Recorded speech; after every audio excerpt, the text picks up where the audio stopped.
Enquanto a Europa atravessa uma crise de segurança, a Bulgária vai ter eleições pela quinta vez em 2 anos.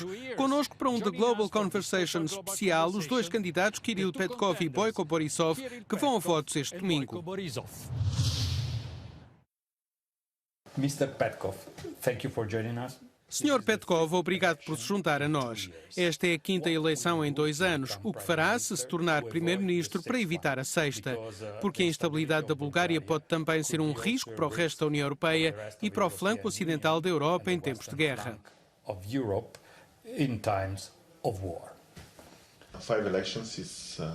Passar assim por 5 eleições é demasiado para qualquer país democrático. Mas, ao mesmo tempo, o que estou a ver agora nesta quinta eleição é algo diferente.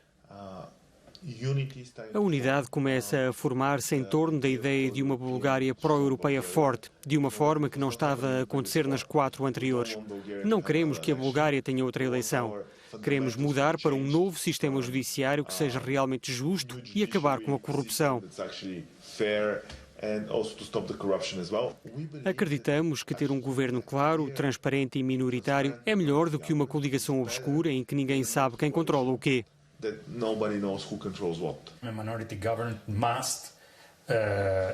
Um governo minoritário terá de negociar com as oposições ou com os partidos que não são membros da coligação, passo a passo, todas e quaisquer reformas, leis e medidas. Penso que a maioria dos partidos políticos se apercebe de que a mudança está a chegar. Esperemos que isso aconteça nesta eleição, mas eles já se aperceberam de que a mudança está a chegar.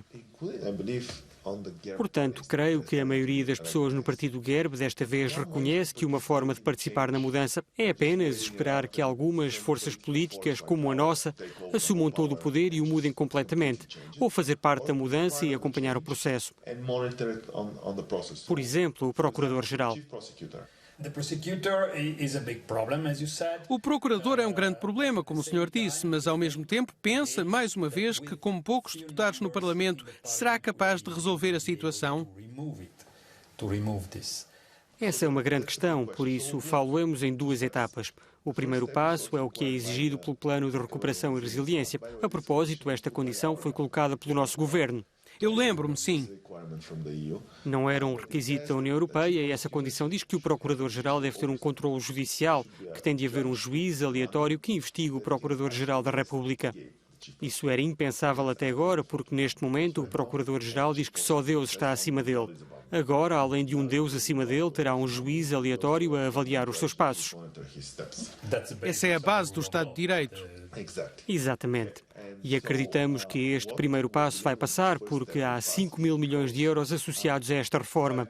E seria muito difícil para um partido político explicar porque não quer ter estes 5 mil milhões de euros para os cidadãos búlgaros, por não estar disposto a fazê-lo.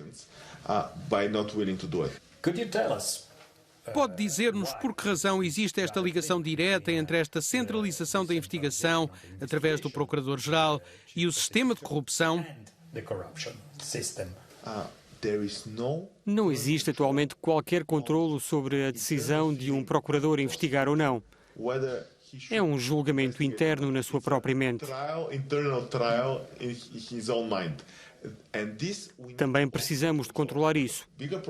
Mas o maior problema é que o Procurador-Geral tem o controlo de cada um dos procuradores e pode enviá-los para as fronteiras longínquas do país e dizer: durante os próximos 4 anos vai investigar lá. Portanto, nenhum procurador normal, com uma estrutura normal de incentivos, vai querer iniciar uma investigação a qualquer um dos grandes escândalos de corrupção.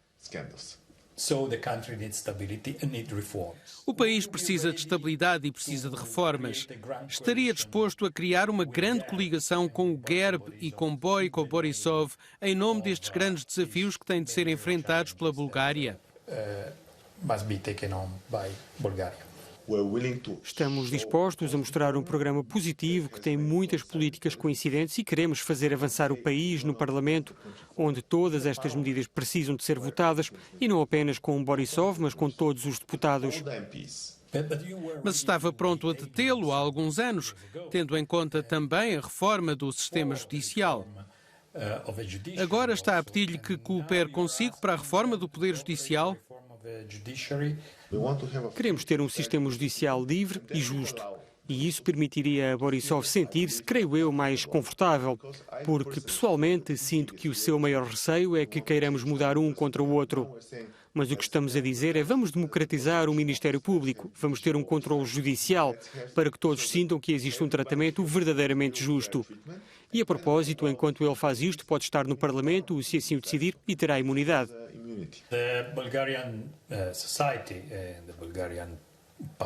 A sociedade búlgara e a opinião pública búlgara estão extremamente polarizadas entre os sentimentos pró-russos e as orientações pró-ocidentais. O que pensa fazer? Quando chegámos ao poder, o sentimento era de que mais de 60% da população era pró-Rússia. Foi o que vimos nas sondagens. Hoje, devido ao que está a acontecer com a guerra, são apenas entre 20% e 25%, uma queda enorme dos 60% para os 20%. E isto tem que ver com duas coisas.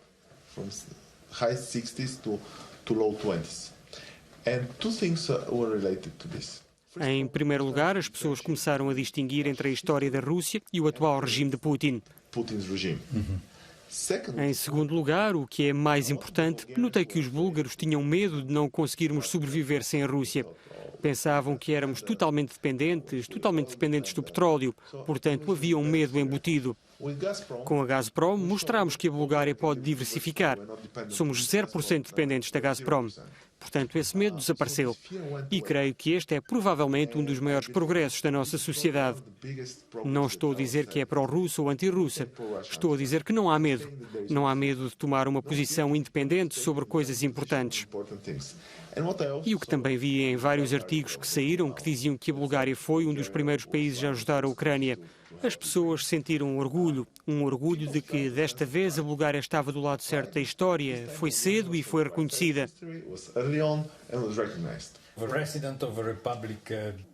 O Presidente da República não ficou muito satisfeito com a sua decisão de vender munições e armamento à Ucrânia. Muito claramente. E penso que todos compreenderam o que fizemos porque foi no início da guerra. O que fizemos foi trabalhar com parceiros norte-americanos, britânicos, romenos e polacos. Portanto, a Bulgária vendeu as armas aos Estados Unidos e ao Reino Unido. E assim não assumimos o risco direto no início da guerra com a Ucrânia.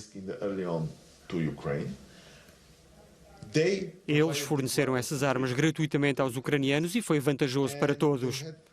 Os ucranianos receberam armas fundamentais logo no início e nós representámos uma parte muito grande dessas armas. Os Estados Unidos conseguiram ter um fornecimento estável, tal como o Reino Unido, e, paralelamente, a indústria búlgara saiu-se muito bem. Portanto, este é um exemplo de um caso específico de uma vitória e de estar do lado certo da história sem correr um risco direto específico.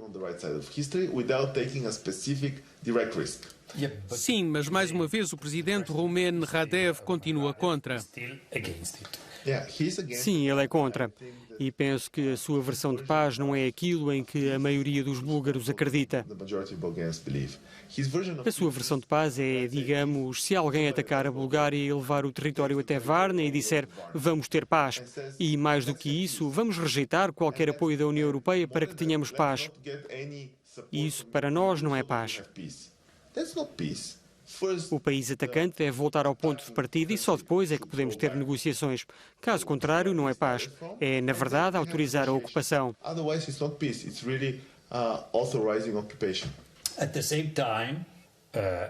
Ao mesmo tempo, uma empresa russa, a Lukoil, ainda possui oficialmente a refinaria de petróleo mais importante do país, em Burgas. Portanto, ainda existem fortes relações com a Rússia e interesses económicos. There are still strong relationships with Russia and economic interest. É verdade. E fizemos-lo para salvaguardar o interesse específico da Bulgária, porque não temos uma segunda refinaria. Apesar de o Mar Negro ser um mar, o Bósforo é uma situação de alto risco, porque pode ser parado a qualquer momento e porque o equipamento russo foi criado para funcionar com o petróleo russo. É necessário que haja mudanças consideráveis no equipamento para começar a trabalhar com o petróleo Brent. Conseguimos falar com os nossos parceiros da União Europeia e obter 1 ano e meio de derrogação para ter o fornecimento. Portanto, é isto que os búlgaros estão a ver agora. Thank you very much. Segundo Kirill Petkov, a reforma-chave é a reforma da justiça. Mas o que pensa o seu rival, Boyko Borisov?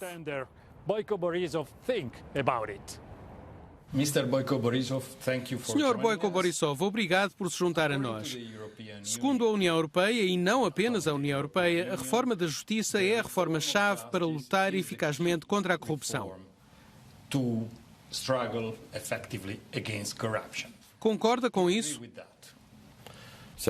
Cada sistema é continuamente reformado para se tornar melhor e para enfrentar novos desafios. Naturalmente, estou de acordo. O centro de uma reforma de um sistema de justiça é a reforma da Procuradoria-Geral. Concorda em reduzir drasticamente o poder do Procurador-Geral?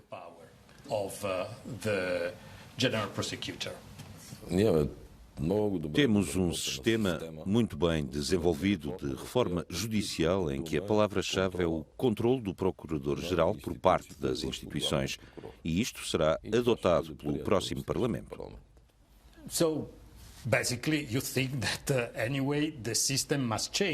Então pensa que seja como for, o sistema tem de mudar. Porque se todas essas atividades estão relacionadas com a corrupção, então o problema está relacionado com o sistema judicial, não está? É por isso que agora existe um consenso nacional de que o sistema precisa de mudar. Em nome das reformas, em nome da urgência, da emergência deste momento com a guerra na Ucrânia, pensa que seria possível fazer uma grande coligação com o partido de Kirill Petkov, continuar a mudança?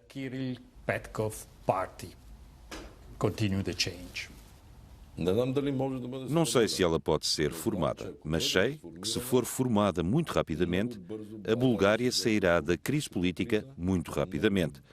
Graças ao autocontrole que os partidos da coligação têm, muitas coisas boas e corretas serão feitas pela Bulgária. Segundo o Instituto Nacional de Estatística e a instituição oficial, em 5 meses, a Bulgária tornou-se 3 vezes mais dependente economicamente da Rússia. É o que dizem todos estes gráficos.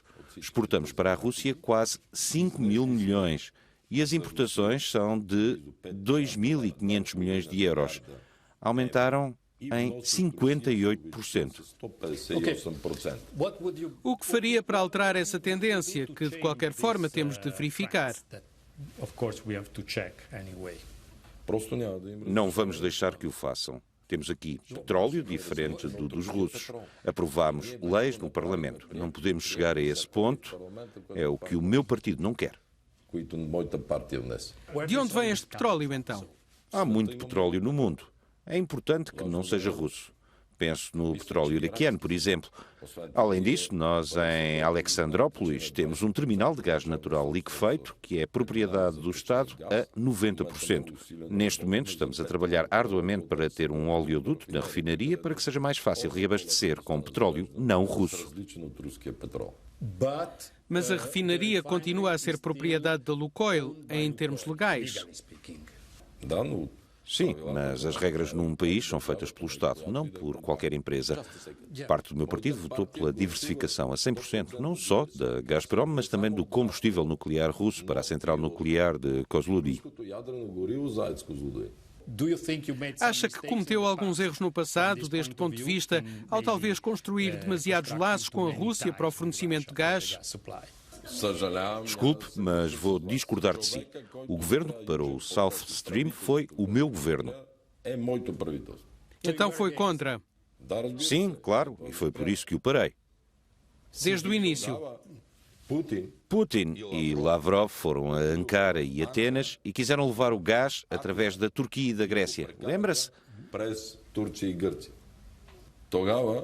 Se recuarmos no tempo, o fluxo principal, que deveria vir do Azerbaijão em diante, era o Nabucco.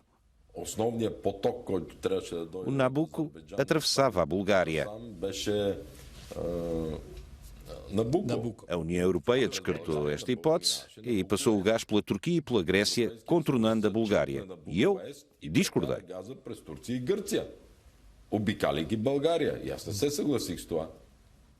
Se não estou errado, o Nabucco vinha do Turcomenistão. Está assim no mapa. Turcomenistão, Mar Cáspio, Azerbaijão. Sim, mas a fonte era o Turcomenistão. Só que não pode sair do Turcomenistão. É o corredor de gás do sul que atravessa o Nabucco, através da Bulgária, até à Áustria. A Bulgária continua a ser um país fortemente polarizado, com a opinião pública dividida entre um sentimento pró-russo e um sentimento pró-ocidental. Pro-Russian sentiment and a pro-Western sentiment. Como é que consegue conquistar o sentimento pró-russo para votar em si? No mínimo, o GERB está a perder 10% com a sua dura política pró-ucraniana. Antes da guerra na Ucrânia, tentámos ter uma política equilibrada nos Balcãs. A partir do momento em que Putin atacou a Ucrânia, não tivemos qualquer mudança de sentimento ou de posição. Putin é o agressor e Putin tem de ser detido. Putin é agressor. Esta é uma grande diferença. Sentimento é sentimento, mas a partir do momento em que eles atacaram o povo inocente ucraniano, não temos qualquer hesitação. E aqueles que acreditam em mim são centenas de milhares de pessoas do GERB a apoiar-me.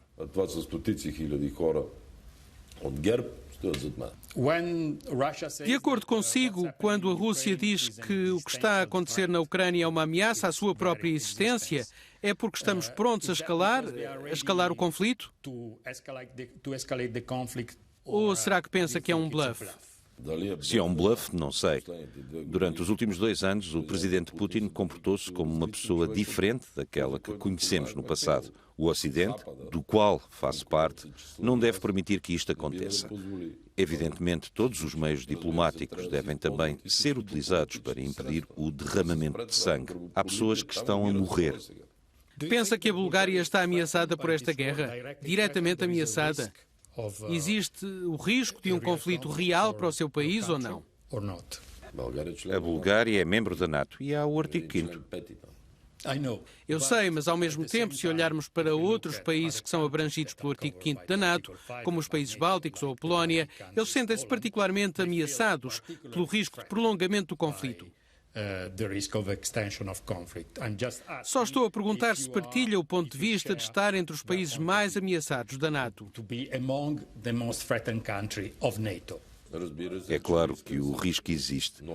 Este risco significa permitir que Putin venha amanhã à Bulgária e à Polónia. É por isso que todas as leis que aprovamos são para uma diversificação total, para nos afastarmos da Rússia nos setores da energia, do armamento e em tudo o resto. Estas são as 5ª eleições em 2 anos, portanto uma fonte de instabilidade. O que fará para evitar uma 6ª eleição nos próximos meses? O respeito que os inimigos têm por mim é revelador. Estamos a falar em termos de política externa. Neste caso, os inimigos são irrelevantes. Já fui primeiro-ministro 3 vezes, mas espero que depois das eleições, juntamente com os líderes políticos que declaram uma filiação euro-atlântica, seja possível formar governo.